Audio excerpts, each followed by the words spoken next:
I'm at Park Avenue and Graham Street. Let me step out of the way there. You can see what's going on behind me. There you see folks in the road there assessing the damage, picking up some of the branches. You see the caution tape branches down here too. Also on Park Avenue, this road blocked as well. And folks already beginning the process of cleaning up despite the fact that it is still raining pretty good out here.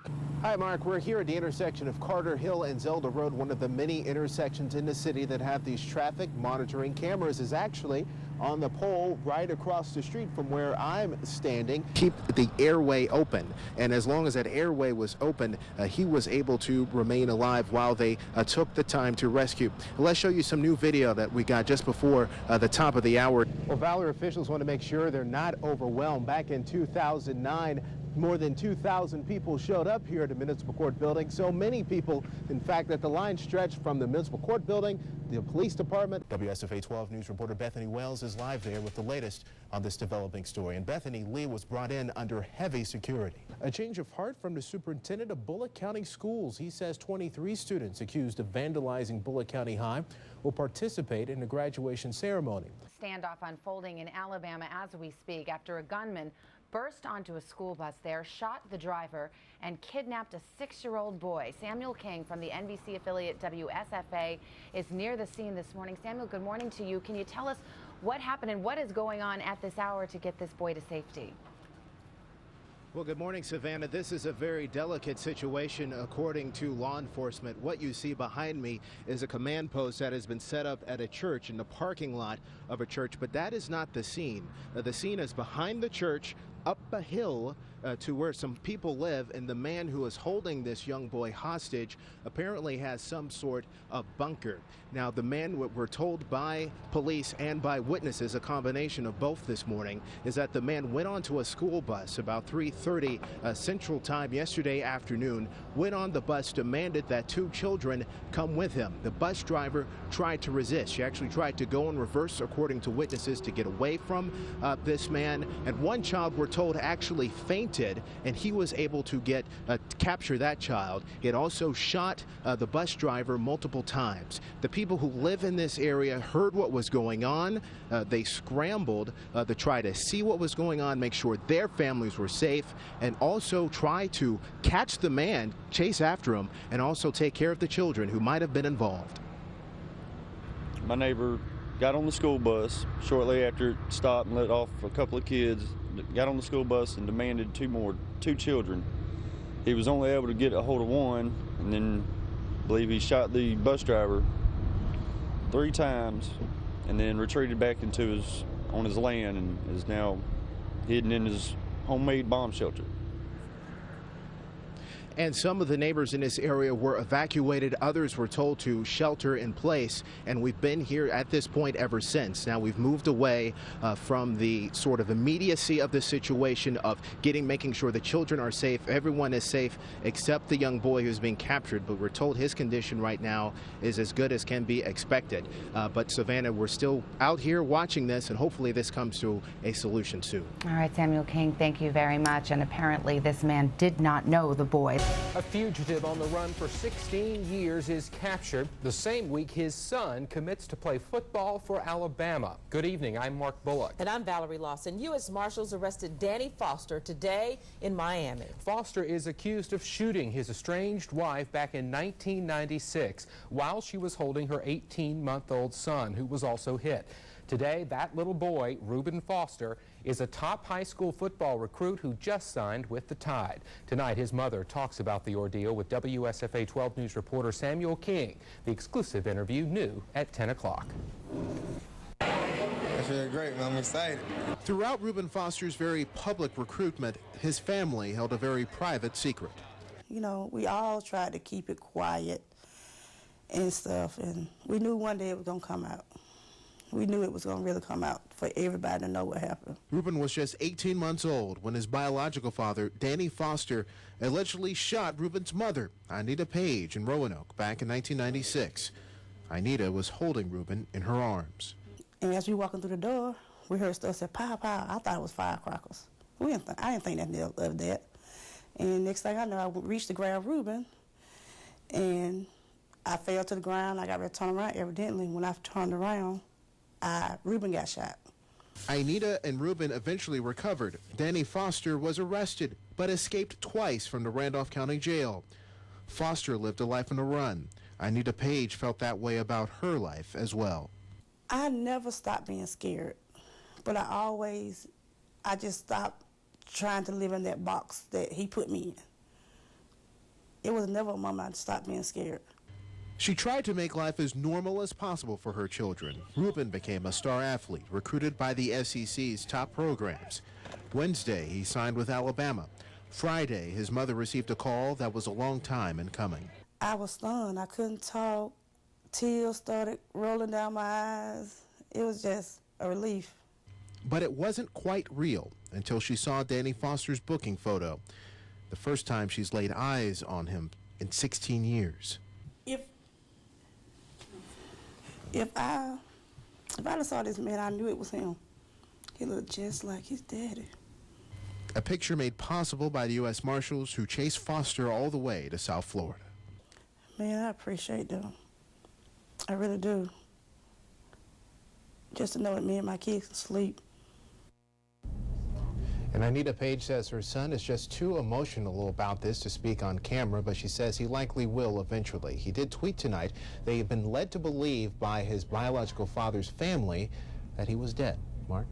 What an amazing story. Of course, we wish Ruben well in his football career, Sam. Thank you.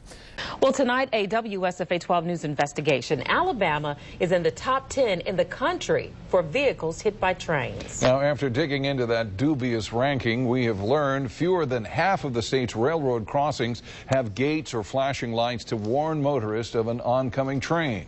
WSFA 12 News reporter Samuel King is out covering dangerous crossings tonight right here in Montgomery. So, Sam, you sifted through a lot of data and found out that some of the most dangerous crossings in the state don't even have gates, much less lights. And Bob, part of the problem is the sheer number of crossings in Alabama, more than 6,200 private and public crossings in the state. And combine that with the fact that Alabamians drive a lot, and that equals a great potential for danger. We spoke with one mother who knows that danger firsthand. Trains are an unavoidable part of life in Jemison. He had grew up, around these tracks, and he was familiar with the trains. Brenda Jones's 16-year-old son, Matt, had stayed home sick from school.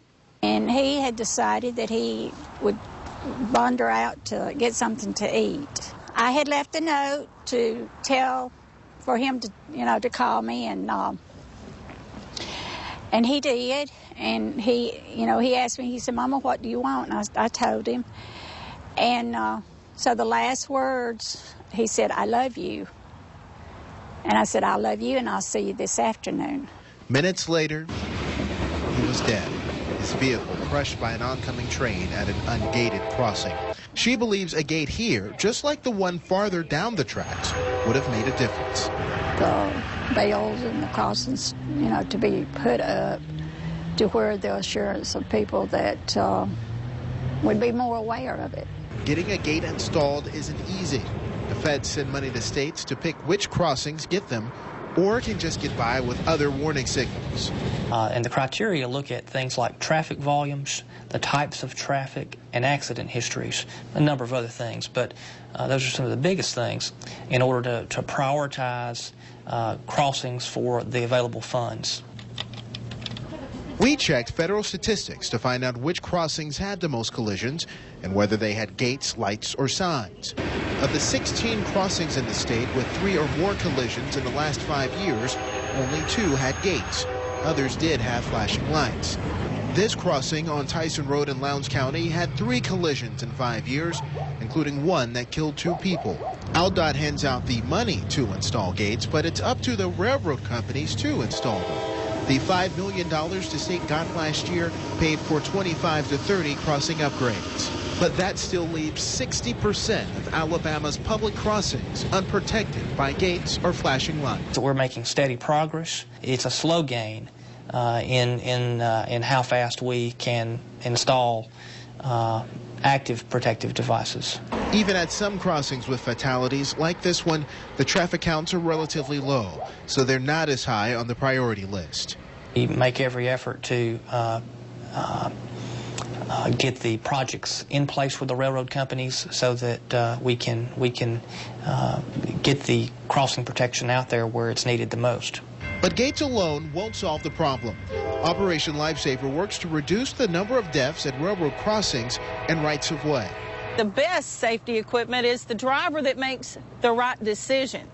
And you may think you can beat that train, but one thing to think about is even if it's a tie, you lose. Brenda Jones hopes her son's case will lead others to heed that advice.